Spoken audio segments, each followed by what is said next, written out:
Hace algunos días viajamos al Pacífico colombiano para entrevistarnos con el comandante Andrés Guerrero, el representante de la Coordinadora Guerrillera del Pacífico de la Segunda Marquetalia. Esta es la segunda parte de ese diálogo en el que aprovechamos para preguntarle por las propuestas que tienen de cara al proyecto de paz total planteado por el gobierno Petro. Para ustedes, ahorita en la segunda Marquetalia, en la Coordinadora Guerrillera del Pacífico, ¿se incluirían o hay otros puntos clave para negociar fuera del cumplimiento de lo que ya se acordó en La Habana? Sí, yo creo que hay que revisar punto por punto y a ver qué se modifica de ese acuerdo. Por ejemplo, el tema de las comunidades. Esta vez nosotros estamos planteando de que las comunidades tienen que estar en la mesa de negociación. ¿Por qué? Porque en este acuerdo pasado se negoció entre el gobierno y las FARC y las comunidades quedaron totalmente excluidas de esta situación. Eso hizo de que quedaran a merced de cualquiera que quisiera organizar un grupo en la región. Y el tema de desarrollo para toda la afectación que han tenido durante 53, 54 años, no hubo ninguna solución. Entonces, por eso estamos diciendo que ellos que han sufrido todo el tema de la confrontación, de la guerra, que participen porque ellos son los que sienten la necesidad de algunos cambios estructurales para su región, para sus comunidades. Un tema importante, muy importante del Acuerdo de La Habana fue el tema del PENIS y de la sustitución de cultivos. ¿Eso en qué quedó? Eso realmente también se desfiguró porque el gobierno lo acomodó a su manera. Se estaba planteando el tema de sustitución y así quedó en el acuerdo. Y el gobierno siguió con fumigación y erradicación. O sea, el tema de sustitución no se cumplió en lo absoluto. Entonces, una persona que tiene a sus hijos estudiando, que en estas regiones se cultiva y vive de la coca, y llega el gobierno y se las arranca, porque el problema es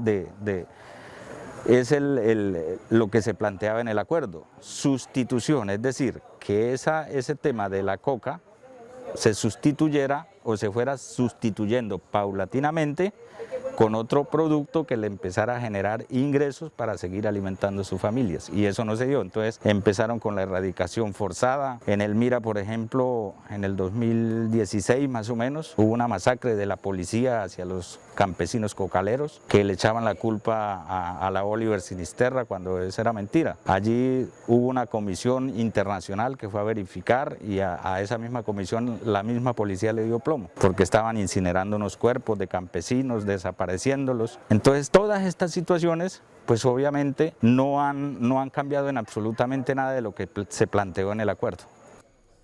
Y en ese mismo sentido, ¿qué solución le da al problema de las drogas, teniendo en cuenta que esta región exporta prácticamente el 60% de la droga? Obviamente pues esto es un problema integral, se tiene que tratar integralmente, aquí se tiene que negociar con los narcotraficantes. Yo creo que el gobierno lo ha manifestado y tiene claridad frente a estos temas. El mismo presidente ha dicho que realmente quienes mueven la plata no son los de aquí de la región, los que mueven la plata son los que están en Bogotá, en Estados Unidos, en diferentes partes del mundo, que son los que realmente se benefician de manera directa con el negocio de las drogas. Pero por encima del discurso macro, porque ese es un discurso macro que yo creo que no solo es una claridad del presidente Petro, sino también de incluso algunos políticos estadounidenses, es decir, como que el mundo está intentando cambiar esa mirada. Particularmente, por ejemplo, en esta zona, ¿qué acciones serían importantes para ese tema, para reducir ese porcentaje en la participación del mercado de la droga? Mira, yo creo que lo que pasa es que yo creo que el tema de industrialización es el clave. Cuando industrialicemos realmente el campo, esta situación cambia. ¿Ya? El único tema de industria en este momento que hay, yo creo, en los campos y sobre todo en el Pacífico, en el Putumayo, en el mismo Catatumbo, yo creo que el único tema de industria es la coca. Ese es el único tema de industria, porque el campesino aquí no viene a sacar por toneladas o bultos de hoja a vender, sino que hace un proceso y esa hoja la convierte en otra cosa. Aquí que hemos venido planteando nosotros, ¿cómo industrializamos este campo? Es decir, si nosotros sembramos cacao, que dicen que las tierras del Pacífico son las mejores para el cacao, sí, sembremos cacao, pero nosotros queremos aprender a hacer una chocolatina o un dulce, hagámoslo aquí, que el campesino aprenda a hacer eso, ese proceso de industrialización para que cambie realmente esa situación o esa correlación que existe entre el negocio. ¿Qué pasa con las banderas de las antiguas FARC aquí en la segunda Marquetalia? ¿Cómo hacen para mantenerlas? ¿O qué pasaron con esas banderas, digamos, políticas e ideológicas? Yo creo que eso se sigue manteniendo, obviamente corrigiendo errores, algunos errores que se cometieron en el pasado, que ya se planteaba, por ejemplo, el tema del secuestro y este tipo de cosas de manera económica. Yo creo que esos temas ya se han venido replanteando dentro de la plataforma de lucha, pero nosotros fuimos formados en esa escuela de las FARC. Yo creo que esa ha sido nuestra formación, esos han sido nuestros principios y obviamente de la noche a la mañana no se van a cambiar. Nosotros seguimos manteniendo nuestros principios, nuestro ideario revolucionario y bolivariano, seguimos en esa misma condición y obviamente pues seguimos apuntándole a lo que apuntaba las FARC, a esos cambios regionales, cómo le solucionamos el problema al campesino, ¿cierto? Y muestra de ello, yo creo que si tú caminas un poco estos pueblos o estas veredas, te das de cuenta de que hay escuelas que el Estado no ha venido a construir, que hay vías que el Estado no ha venido a construir, que hay fuentes fluviales donde pueda la gente moverse, que eso ha sido el trabajo no solo de las comunidades ni de las organizaciones, sino ha sido un trabajo que se ha hecho de manera conjunta para el desarrollo, para que la gente tenga otras formas de vida. ¿Se tiene la imagen del reclutamiento de menores, eso cómo está aquí? ¿O del reclutamiento forzado incluso? No, yo creo que ninguna de las dos. Aquí no hay menores de edad. El tema de reclutamiento forzado yo creo que tampoco es una práctica. Eso está contemplado en los estatutos de las organizaciones y obviamente se le tiene que dar cumplimiento.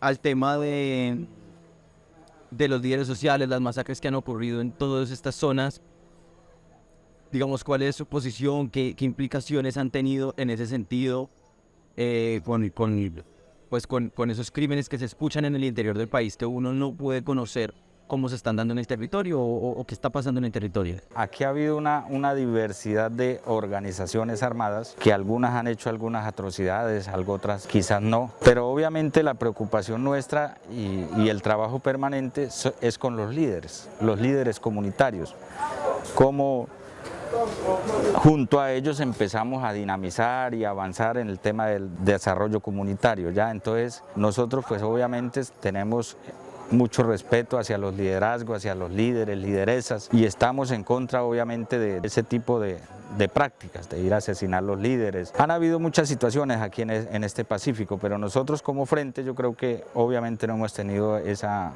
dificultad. Ustedes hablan del respeto a los liderazgos. Si un líder dice, no, yo me quiero quedar neutral en el espacio, ¿ustedes respetan esa decisión? Claro que sí, claro que sí. Obviamente nosotros no con los liderazgos o con los líderes no estamos diciendo que es que tienen que estar del lado nuestro, no.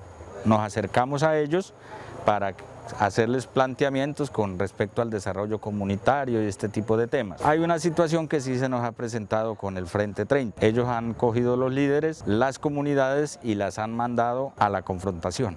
Las han utilizado como herramienta de guerra. En este caso para que vengan a denunciarnos a nosotros que somos paramilitares, a gritarnos, bueno, en fin.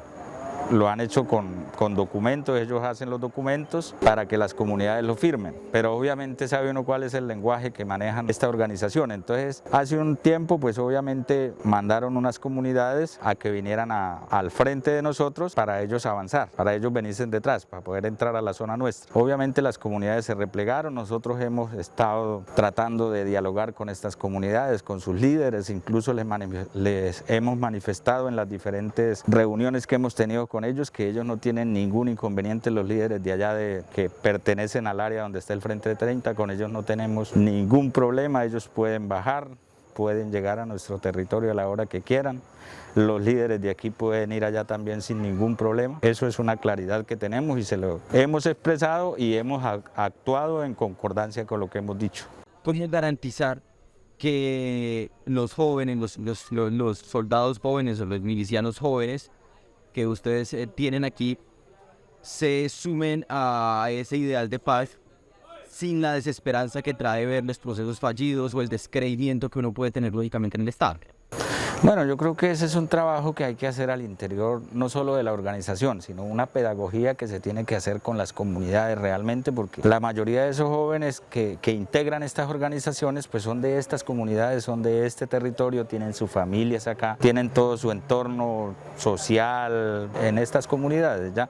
Entonces yo creo que ese trabajo lo tenemos que hacer no solo nosotros, hay que hacerlo con las comunidades, también tienen que hacer esa pedagogía, y eso es lo que le hemos manifestado a los líderes también, a los líderes comunitarios, que ellos tienen que empezar a ambientar el tema con los jóvenes, el tema cultural, desarrollar los temas culturales y otro tipo de situaciones que involucren a los menores y los abran un poco de lo que es el conflicto y estas maneras que ven todos los días de guerra en estas regiones. Entonces yo creo que de esa manera hay que empezar a seguir fortaleciendo este trabajo para que los jóvenes que hay no solo en la organización, sino que están fuera de la organización, empiecen a entender de que este no es un trabajo solo de la organización, sino es un trabajo de todos.